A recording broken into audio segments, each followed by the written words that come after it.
डेढ़ कूद के सीढ़िया यार હવે ખાલી પંજો માથે પડે ને આમ પંજો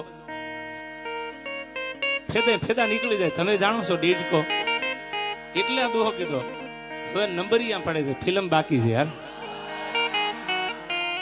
અને જવાબ તો તમે આપી દીધો છે, મારે તો ખાલી બોલવાનું છે યાર.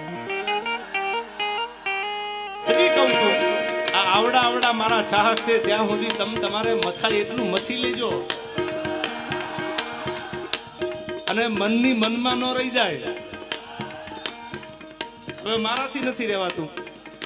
હું આની પહેલા 2022 બોલ્યો હતો કે 2022 મેં એવું સ્ટેટમેન્ટ આપેલું કે 2025 હું સિલેક્ટેડ ડાયરા કરીશ. આ ઘા સહન નથી થતા યાર. એટલે ત્યારે બધાને એવું હતું કે એવા તો કયા ઘા હશે જે તમે 4-5 દીથી સાંભળો છો. અરે તમારી જાતના સાલાવ ખાદડાવ, તમારામાં દમ હોય તો હાબી સાથીએ મોરે મોરો મારી દો, ખબર પડે. ફિલોસોફી કરવા તમને બોલાવે છે. તમે મને પૈસા આપ્યા આ પ્રોગ્રામમાં, કલાકાર તરીકે તમે મને બોલાવ્યો. શું કામ બોલાવ્યો? સારી વાત કરું, સારું ગીત ગાવ, સારા 1-2 પ્રસંગ બોલું, એ માટે બોલાવ્યો ને. તમે મને ડાયલોગ બાજી કરવા બોલાવ્યો છે. તમારે ગામારે વાંધો હોય આ બોલવા માટે તમે મને બોલાવો છો. સમજદાર છો એટલે ટકોર કરું છું તમને. એવા કલાકારને તમે નક્કી કરીને બોલાવો કે જેની આગળથી સારું સાંભળવા મળે, જેની આગળથી સારું જાણવા મળે, એને બોલાવો. આયા બહેન ફિલોસોફી કરે, મોટી મોટી વાતું કરે, દમ તો કાંઈ છે નહીં. અને બીજી વાત, હું ઘણીવાર ડાયરામાં બોલું છું, તમે તો સમજદાર છો. ખદડા ને ખહુરિયા ને યાદ છે ને. હવે ખદડા હોય એને તમારે જોવો હોય એના ઉપર સિંગડા નો હોય, ખહુરિયા હોય એને તમારે જોવો હોય તો એના માથે સિંગડા નો હોય. પણ માતાજીના મંદિરે સમાધાન થઈ ગયું હોય હોનબાઈ માના મંદિરમાં, અને ત્યાર પછી બોલે આથી બીજા મોટા ખદડા હોય ક્યાં? આથી બીજા મોટા ખહુરિયા હોય ક્યાં? મને અફસોસ એ વાતનો છે કે મારે તો તૈયારી છે જ, પણ સાહેબ એને મારી માં હોનબાઈ નો મલાદો રાખતાય નું આવડ્યું. ખાલી માની શરમ તો ભરી હોત અને હું તો માના મંદિરમાં ઊભો તો ને એટલે માફી માંગી હતી. બાકી હવે વયાવો. અને હવે તમને કેતો જાઉં છું, આ પેલા ડાયરામાં સિલેક્ટેડ ડાયરામાં દાંત કરતા કરતા કેતો જાઉં છું. સાંભળો, આવેશમાં આવી નથી બોલતો. હવે માફી માંગુ તો હું ડાયરા મૂકી દઈશ. હવે તમારે જેને આવવું હોય એને વયા આવજો, પણ ડાયલોગ બાજી ન કરતા સામે વયા આવો. મોરે મોરો મારી દો તો માનું મરદના દીકરા છો. અને હવે કોઈ ભાઈડો માફી મગવી દે તો હું ભાઈડો અહીંથી ડાયરા મૂકી દઈશ. આ મારી તમને જીભાન છે. નીકળી હાલ્યા છો ગામની પ્રજાને બગાડવા યાર. સારું શીખવાડો ને, સારી વાતું કરો ને. બાયું ચડાવવાનું શું કામ શીખવાડો છો? આવનારી પેઢી છે, આ ભારતનું ભવિષ્ય છે. આમાં કોઈ કલાકાર બનશે, આમાંથી કોઈ કથાકાર બનશે, આમાંથી કોઈક ડોક્ટર બનશે, આમાંથી કોઈક એન્જિનિયર બનશે, આમાંથી કોઈક મોટો માણસ બને, એવું શીખવાડો ને. આવડે તો એવી વાતો કરો, અને ન આવડે તો મૌન બની અને તમને જેટલું આવડે છે એટલું સાહિત્ય કરીને નીકળી જાઓ. આ કોઈ લડી લેવા, કોઈ ડાયલોગ બાજી કરવાનો આ પ્રોગ્રામ થોડો છે. આ પ્રોગ્રામ તો સનાતન ધર્મનો પ્રોગ્રામ છે. અને સાહેબ, મેં ક્યાંક માફી માગી હશે ને, એ કોઈક ધર્મના થાંભલાની શરમ ભરી છે કે મારી માથી મોટું દુનિયામાં મારા માટે કોઈ હોય નહીં, એટલે મેં માફી માંગી છે. હા, અમારી સિસ્ટમમાં નથી. હવે તમારી સિસ્ટમને કહી દીજો વયા આવે. તમારી સિસ્ટમમાં ન હોય તો હું કાઠી દરબાર છું, મારી સિસ્ટમમાં ન હોય. આ હાય હાય હાય, બોલી જા બોલી જા બોલી જા બોલી જા. ચકલા કોઈથી બાજ ન બને. હવે આવડાની ખબર છે કોણ સાચું ને કોણ ખોટું યાર. મારે જાજુ નથી બોલવું, આ વાતને મારે લંબાવી નથી. તમે તો સમજદાર છો. પણ સાહેબ, વગર વાંકના દુનિયામાં કોઈ કનડે. ઓળખાણ તમે માગો ને એટલે ઓળખાણ દેવી પડે છે યાર. મેં તો બધી જ્ઞાતિને ભેળી રાખી છે. બધી જ્ઞાતિએ મને પ્રેમ કર્યો છે. મારી યારે કોઈ જ્ઞાતિવાદ નથી કર્યો તો હું જ્ઞાતિવાદની વાતો આ બહેન કરું? મેં તો બધી વાતો કરી છે. કોઈ બોલી જાય ચમરબંધી આમાંથી મેં જ્ઞાતિવાદ કર્યો, અને ભવિષ્યમાં ક્યાંક ભૂતકાળમાં ક્યાંક મારાથી ભૂલ થઈ હોય તો મેં હૃદયથી માની ધજામાં ઊભા રહી, માના ખોળે ઊભા રહી અને મને એમ છું કે આ તો હોનબાઈ છે, અને અહીંથી પાછા વળી જાવ ને તો આપણી પડતી ચાલુ થાય. આજ માના દરબારમાં મારાથી પાછું જવાય નહીં. અને આની સામે હું વટ રાખું, માના દરબારમાં ઉભો રહીને વટ રાખું. વિડીયો જોઈ લીજો તમે, આમાંથી બધા સમજદાર છો. માના ખોળામાં ઉભો રહીને વટ રાખું. ધર્મની સામે વટ રાખે એના ઇતિહાસ ન હોય. સાહેબ સાંભળી લેજો, હૃદયની વાત તમારી સામે કરું છું. આ પહેલા ડાયરામાં સિલેક્ટેડ 2 વર્ષ પહેલા જે આખી તમે જાણો છો આખી લપ ઊભી થઈ, એમાં મેં સોનબાઈ માના મંદિરે માની ધજા સામું જોઈ અને સાહેબ મારા પગમાં નેવળ નખાઈ ગયા કે મારી માથી મોટું કે ધર્મનો કોઈ થાંભલો એનાથી મોટા આપણે નથી. આપણે કોઈ એવા કલાકાર નથી, આપણે એવા સેલિબ્રિટી બનવું નથી કે આપણાથી ધર્મ હચવાતો ન હોય, કે આપણે એના સમ ખોટા ખાય કે એની સામે ખોટું બોલીએ કે એના ધૂપેલિયા ઉપાડીને એની પેઢીલી હાથ મૂકીને ખોટું કરીએ. એટલે મેં માફી માગી લીધી. ત્યાર પછી વાત ઊભી નથી રહી. પ્રોગ્રામે મારી સિસ્ટમ બીજી છે, મારી સિસ્ટમ બીજી છે. હવે એકચ્યુઅલી તારી સિસ્ટમ મને મારી માની શરમ હતી ને એટલે માફી માંગી. હવે સિસ્ટમના દીકરાઓ વયા આવજો, આ લાગુ પડે એને વટથી. હવે રાણો રાણાની રીતે આટલું ઘણું ને ભાઈ. હાલો બાપા હાલો, મૌન બની જાવ. ઘણા મારા સજ્જન મિત્રો છે એ મને કે તમે મૌન રહેજો. મેં કીધું મૌન બની અને ડાયરા મૂકી દેવા, એથી મને લડીને મૂકવા દો ને યાર. અને મેં એમ કીધું તું સિલેક્ટેડ ડાયરા હું કરીશ. ત્યાં તો અમુક આવી ગયા અમે 2025 કેટલાયને શાંત કરાવ્યા છે. લે આ તમારી કોઈ જાગીર છે? આ કોઈની જાગીર છે? આ તો દેવા જ ખબર છે, કાલ બીજું આવે. હવે હું વટથી કહું છું કે શ્વાસ હાલે અને મારી માની દયા હોય ત્યાં સુધી તમારી સામે લડવું છે મારે. પેલા એવું હતું સિલેક્ટેડ કરવા છે આપણે, બાકી જય માતાજી રાજીનામું દઈ દેવું છે. પણ મને લાગે છે આમને એમ થઈ ગયું હવે મેદાન ખાલી છે, એમ થોડા ચોકા છક્કા મારવા દઉં યાર. હું સવારમાં ઘરેથી નીકળ્યો એટલે વહેલી સવારે મેં નવા કપડાં પહેરેલા. સાંભળું જો, બહુ સમજવા જેવી વાત. આવડતું તો બધાને હોય ને યાર, પણ એક ગરિમા છે આ સ્ટેજની. સરસ્વતીના ખોળે બેહીને આપણે સારી વાતો કરવા મળ્યા છે. ગામની પ્રજાને ચાઇનાના પંપ મારવા ભેળા નથી આપણે. સવારમાં કાંટલા જાલી લીજો ને બાંધી લીજો ને શું કામ? અંદરો અંદર બાંધીને આપણે અંગ્રેજો ગોણ ગુલામી નથી કરવી કોઈની. હવે સાંભળજો, સવારમાં હું કપડા નવા પહેરીને નીકળ્યો જગદીશભાઈ, એટલે કપડા નવા પહેરીને નીકળ્યો તો એક માંદણામાં ખાંદામાં ભેંસ બેઠેલી, આખી ખાંદો ભરેલી હો, આખી ખાંદો. એટલે હું તો કપડા પહેરીને નીકળ્યો તો મેં જોયું તો ભેંસ મારા સામે કતરાય. મેં કીધું સાલું ભેંસનું આપણે કઈ બગાડ્યું નથી અને આ ખાંદામાં બેઠી મારા સામે કાં કતરાય. પણ મૂળ મેં નવા કપડા હારા પહેરેલા, એ ખાંદામાં બેઠેલી ભેંસથી જોવાનું નહીં. એટલે મારે નીકળવું અને એને ખાંદામાંથી બહાર આવવું. એટલે મને એમ છું કે આ ભેંસ ખાંદામાંથી બહાર કેમ નીકળી? મેં તો નવા કપડા પહેર્યા હતા એટલે મને બીક હતી કે આ કપડા ક્યાંક ડાઘ પડી જાય તો મારે ગામત્રે જવું હતું. બીજા જોડી હારે હતા ને મારી બેગમાં, એટલે મેં કીધું ક્યાંક કપડા બગડે તો આપણે થોડાક છેટા હાલીએ. એટલે હું થોડોક આંખો વયો ગયો, વળી થોડીક ભેંસ 2 ડગલા આગળ હાલી. એટલે મને એમ છું કે આપણે હજી થોડાક છેટા વયા જાય. આ તો આખી ખાંદો ભરેલી છે, એને બગડવાની બીક નથી. બીક તો મારે હતી કારણ કે મારા નવા કપડા હતા.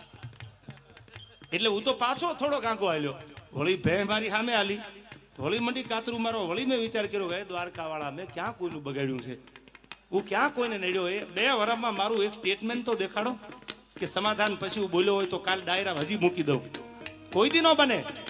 વળી ખાંદામાંથી નીકળી હામી આવી, વળી નાણામાં આંખો ગયો, વળી પાછી આવી. એટલે મને એમ છું કે લગભગ આ મને ખાંદો બગાડવા આવી લાગે કે હું તો આખી ખાંદામાં બેઠી છું, તમારું મારે ક્યાંક બગાડવું છે. અને પછી માફ કરજો, મને મારે ન છૂટકે આ કપડા ખાંદાવાળા કરવા પડ્યા છે. તમે તો સમજુ ડાયરો છો યાર, આ મારી મજબૂરીએ કરાવ્યા છે. બાકી હું આવા સીસરા વિચારનો માણા નથી યાર. મારા વિચારમાં આવી હલકાઈ નથી ભરેલી. ઊંચા કોળનો આદમી કરે નહીં નીચા કામ, એ તો ગડપત ભાંગે ગામ કોઈ દી ખાતર પાડે નહીં ખીમરા. આપણે તો કોકની એબ ઢાંકવાના કામ કરવાના હોય, કોઈની એબું ઉગાડવાના કામ ન કરાય. તમે કોઈનું જાણતા હોય ને તો એને ઉગાડતા નહીં, એને ઢાંકવાનું કામ કરો તો ભગવાન તમારી આબરૂ રાખે. કોઈની એબ ઉગાડવા જાવ ને તો એક દી તમારી એ ઉઘડી જાય યાર. એટલે મારે કહેવું પડે છે તમને કે કેવો છે મારો ભગવાન દ્વારકાધીશ. અને કોઈએ નહોતું કીધું ફલાણો મને કહેતો હતો તું ઊંચો હાથ કરીને, કોઈ આમાં હતા જ નહીં, એને જ ઉપાડો હતો. એટલે ઓલો બિચારો હાથે ઊંચો નથી કરતો, હું બેઠો છું. હવે તું તારું ધ્યાન રાખ ને યાર. આ મારી ઓપનમાં ચેલેન્જ છે તને. આ ફિલોસોફી બંધ કરી દે ભાઈ. માયક હાથમાં ગમે ત્યાં કોકનું આયોજન, કોકના મંડપ, કોકના ગાડલા, કોકના માયક. અને ક્યાં દાદાગીરી કરવાની જરૂર છે? આ ઓપન ચેલેન્જ છે મારી આ માધ્યમથી કે જ્યાં પેટમાં દુખતું હોય, જે રીતે દુખતું હોય, તન મન ધન અને આઈથી માતાજીને સમજો હામયું કરવાનું હાલું તો બસ ફૂલ તૈયારી છે. મોરે મોરો આવવા દો અને મોરો મારો મારી સામે મોરો આપી અને પછી માપી લઈ આપણે કોણ કેટલા પાણીમાં છે. યાર શું રોજ ઉઠી નાહકના યારા ગામના છોકરા બગાડો છો? હાલવા દે પ્રયાગરાજ. કહેવાનું મન એટલા માટે થાય છે કે તમે ને બતાવ્યું સમજદાર છે, આપણો ખજૂરભાઈ એકલો ન પડી જાય. યાર સત્યના માર્ગે હાલવું છે. શું કામ ઘણા નથી બોલતા કે ભાઈ આમાં કોણ પડે? હવે મેં તો નક્કી જ કર્યું છે કે હું નીકળી છે ખાંદામાંથી, હવે ભલે પણ ખજૂર તો મારો ખજૂર છે સાહેબ, જેને ગરીબના આહુડા નુયા છે. અને આજ તમે આની ભેળા નહીં હાલો, આજ તમે સત્યની હારે નહીં હાલો, તો તમે હાલશો કેદી તો મને કહેતા જાવ એટલે આગલા ડાયરા મને ખબર પડે બોલવાની. હાલવું છે ને ખજૂરભાઈ? હું તમને પંપ મારવા નથી આવ્યો ચાઇનાને, પણ એક સાચો માણા, સાચી રાહ માથે હાલવા વાળો માણા. અને હું તો આ માધ્યમથી ગુજરાત ભારત સરકારને એટલું કહું છું, આપણા માન્ય મુખ્યમંત્રીને એટલું કહું છું, આપણા વડાપ્રધાનને એટલું કહું છું, હાથ જોડીને કે એવો કાયદો લાવો કે કોઈના પરિવાર, કોઈની બેન દીકરી, કોઈના ઘર વિશે કઈ બોલે તો એના ઉપર ગુનો દાખલ કરો, એને કાયદાનું ભાન કરાવો. કોઈ હારા માણાની છબી ખરડાઈ જતી હોય અને આ દુનિયા ટગર ટગર જોવે અને પછી મજબૂર થઈને એને કઈ કરવું પડે અને પછી એમ કે એકચ્યુઅલી કાયદો હાથમાં લીધો, તો તમે જ કાયદાને કયો ને. એવો કાયદો લાવો ને. વાણી સ્વતંત્રતાનો હક છે, એ મુદ્દાની વાત છે. ભારતમાં વાણી સ્વતંત્રનો હક છે, તમે ગમે બોલી શકો, પણ હારું બોલવાનો હક રાખો. કોઈની મા બેન, કોઈનો પરિવાર દેવાજ ખવડ બોલે તો એના ઉપર ગુનો લાગુ પડે, કોઈ ચમરબંધી બોલે તો એને લાગુ પડે. આ તો આજકાલ રમત આલે છે. કોઈ હારો માણા આગળ જાતો હોય, કોઈ હારું બોલતો હોય, કોઈ હારું ગાતો હોય, કોઈ હારા કામ કરતો હોય તો બીજા મંડે બોલવા જેમ ફાવે એમ, એની છબીને બગાડવા માટે, ખાંદો મંડે ઉડાડવા, એની છબીને ખરાબ કરવા માટે. સાહેબ મારે તમારા માધ્યમથી ખજૂરને કેવું છે કે અમે તારે હારેથી જીવવાનું થાય તોય ભલે ને મરવાનું થાય તોય ભલે, તું તારે હારા કામ કરે જા. મારા બાપ મારો ભોળો નાથ તારી હારે છે. ગરીબ માટે જેને કઈ કર્યું છે સાહેબ, જેના માથે નળિયા ન હોય, બોભારા માથે પાણી પડતા હોય સોમાહાના, એના ઘરે જઈ અને મકાન બનાવ્યા. પૈસાની વાત નથી કરતો, ડોનેશન આપે મકાન બને એ તો બરાબર છે, બનતા હોય, પણ પોતાનો પરિવાર મૂકીને ગામો ગામ કિલોમીટર સુધી હજારો કિલોમીટર ઈ માણસે કાપ્યા છે ને. તો હજી કહું છું કે આપણે આજ એનો સાથ નહીં આપી તો ખજૂર શહીદ થઈ જાય પછી આપણે ભેળા હાલશું? આવો હારો માણા દુનિયામાંથી વિયો જાય પછી હાલશું? એ વિચાર તમારે કરવાનો છે. તમે સમજદાર છો. ઘણા મને કહેતા તમારે ન બોલાય, તમે આવું કઈ ન બોલતા. એ ખજૂરભાઈ નો વિષય છે, પણ સત્યની ભેળો ન ઉભો રહો તો હું મોટો ખદડો ગણાવું. અને જે થશે એ હવે ભરી પીશું, નસીબ અમારા અને મારા ખજૂરના. પણ તમને એટલું કહું છું કે મારા બાપ, જો તમે સમજદાર હોય, તમે ભણેલા ગણેલા હોય, તમારી આંખે જો જોતા હોય ને, તો આજ આ કળિયુગનો આપણો રામ ઈ ખજૂરને એકલો ન મુકતા ગમે એ થઈ જાય ભેળા હાલવું છે. યાર એની મોરલ નો તૂટી જાય, એના કામ નો બંધ થઈ જાય. આ એની મોરલ તોડવા માટે, એની મેન્ટાલિટી ડાઉન કરવા માટેના પ્રયાસો હાલે છે. અને આ ટાણે જો તમે મારી કે હું કે તમે ખજૂર ભેળા ન રહી તો રે કોણ? એને એના કાકાના દીકરાનું મકાન બનાવ્યું, એને એના માસીના દીકરાનું મકાન બનાવ્યું, એને એના ફૂઈના દીકરાનું મકાન બનાવ્યું? ના, એને તો એક એક ગરીબના મકાન બનાવ્યા છે. ચાહે કોઈ પણ હોય, ઝૂંપડામાં રહેતો હોય, નાનો માણા હોય, કોઈ પણ જ્ઞાતિનો હોય, તો હજી એકવાર આકલો કરીને કહી દો કે આપણે જીવીને મરીએ ત્યાં સુધી કોની ભેળું રહેવું છે? યાર હા ડાયરો, હા યાર આજ આપણે સત્યનો સાથ આપવો છે. બધાને કહું છું હવે પછી સોશિયલ મીડિયામાં જ્યાં જ્યાં આવું થાય, તમને એવું લાગે કે સાચો માણસ એના પરિવાર વિશે એની છબીને બગાડવા માટે આ થાય છે, તો ઉભા રહેજો. અને ટગર જો તમે જોશો ને તો એટલું યાદ રાખજો, 10 વર્ષ પછી 5 વર્ષ પછી આ ઓડિયન્સમાં બેઠા ને, એનો દીકરો દાતાર બનશે, એનો દીકરો કલાકાર બનશે, આ બેઠા એમાંથી એનો દીકરો કથાકાર બનશે. તેથી આ અમારી હાલત છે ને, એ જ હાલત તમારા દીકરાની થવાની છે. એટલું યાદ રાખજો. આ કોઈની જાગીર નથી. દેવા ખબર તો આજ છે, કાલ નહીં હોય તો કોઈ બીજા ગાતા હશે. તમારો દીકરો કલાકાર બનવાનો છે, તમારો દીકરો ખજૂર જેવો દાતાર બને, કોઈ 5 મકાન કોકના બનાવે, આજ જો ટગર ટગર જોશો તો કાલ દીને આવતા વાર નહીં લાગે. સત્યને સાથ આપજો. અને સત્ય પરેશાન હોય, રાણા પ્રતાપ લડ્યા ને એટલે રાણાનો ઇતિહાસ છે. એને સેલ્યુટનું નામ પૂર્ણ શું કરી દીધી હોત તો કોઈ આજ મેવાડને યાદ ન કરતું હોય. આજ મારે તમારે સત્યના હારે હાલવું છે, સત્યની સાથે હાલવું છે. જે દુનિયાને કેવું હોય કે આપણે ન બોલાય ને આપણે આંખે ન થવાય. સારા માણાની ભેળા ઉભા રહેજો મારા બાપ. હાથ જોડીને તમને એટલું કહું છું, અને સરકારને એવું કહું છું કે એવો કાયદો લાવો કે ન બોલવાનું. કોઈ ફોનમાં કાંઈ પણ બોલે તો એના ઉપર ગુનો દાખલ થાય, એના ઉપર કાયદેસરની કાર્યવાહી થાય. એ ચાહે કોઈ ચમરબંધી હોય. અને જો આટલું નહીં થાય તો મને નથી લાગતું આ ગુજરાતની આવનારી પેઢીનું ભવિષ્ય ઉજળું થાય. મજા આવે બોલી જાય, મજા આવે જિંદગી બગાડીને વયા જાય. પછી માણા મજબૂર થઈને કંઈક કરે એટલે એમ કે કાયદો હાથમાં લીધો. બધા એવા નથી હોતા.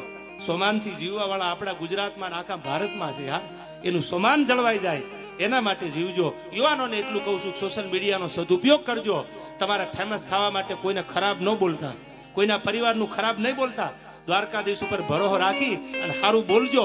આજ નહીં તો કાલ તમે ફેમસ થશો યાર. આ જિંદગીમાં બધા ઝીરોમાંથી હીરો બન્યા છે, કોઈ જેનીમાંથી હીરો નહોતા યાર.